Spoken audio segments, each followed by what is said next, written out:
নানু বাড়ি দিয়ে নাতিপুতিকে যত কিছুই দিক না কেন তাতে তার দাদাবাড়ির মানুষের কোনো মনই ভরে না। তো আসসালামু আলাইকুম, তোমরা সবাই কেমন আছো? আজকে বিকেলবেলা আমি তারপরে আমার মা আর সাফি আমরা যাইতেছি মার্কেটে সাফির জন্য একটা গাড়ি কিনতে। আজকে সকাল থেকে আমাদের এইদিকে অনেক বৃষ্টি পড়তেছে, তার জন্য মনে হয় রাস্তায় গাড়ি নামে না, এর জন্য আমরা গাড়িও পাইতেছিলাম না। সাফিরে আবার সাফির মামায় কাঁধে করে আমাদের রাস্তায় নিয়ে আইছে। সাফি আবার সাফির মামা ছাড়া কোথাও যায় না। তারপর আমার স্বাস্থ্য বাড়ি বলছিলাম যে চল আমাদের সাথে, ও বলতেছে যে না, এই বৃষ্টির ভিতরে আমি যাব না। প্রায় 4 মিনিটের মতো আমরা রাস্তার পাশে দাঁড়াইয়াছিলাম গাড়ির জন্য, কিন্তু গাড়ির কোনো খবরই ছিল না। তারপরে মা বলে যে চল আমরা হাঁটতে বাজারে যাই, ওখান দিয়ে গাড়ি পাবো। মা বলার পরে আমি হাঁটা শুরু করে দিলাম। সাফিরে বলতেছিলাম যে আমার কোলে আসো, ও তো আইবি না, কারণ ও আজকে অনেক খুশি, ও নানির সাথে ঘুরতে যাইতেছে। ছেলেটা খুশিতে পা বড় বড় করে হাঁটতেছে। দেখেন তো ছেলেটা আজকে আমার মাশাআল্লাহ কতটা খুশি। আজকে রাস্তাটা একেবারে ফাঁকা। এই রাস্তায় সবসময় মানুষ আসা যাওয়া করে, কিন্তু আজকে কোনো মানুষই নাই রাস্তায়। তারপরে বাজারের প্রায় কাছাকাছি আইছে, এরপরে দেখি যে একটা গাড়ি যাইতেছে। তারপরে সেই গাড়িতে উঠে পড়লাম আমি আর মায়। সাফি আবার গাড়িতে উঠলে কুনকুনাইয়া গান গায়। তারপরে আজকেরও খেয়াল করে দেখলাম যে আজকেরও গান গাইতেছে মনের সুরে।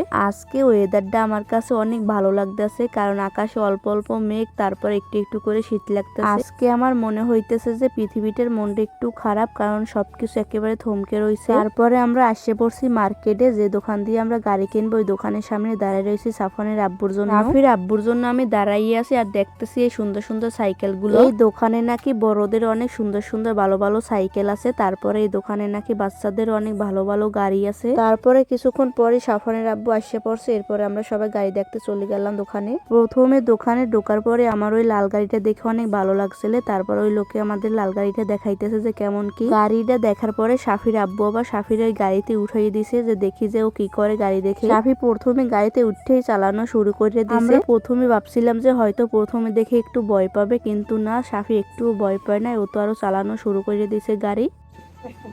আবু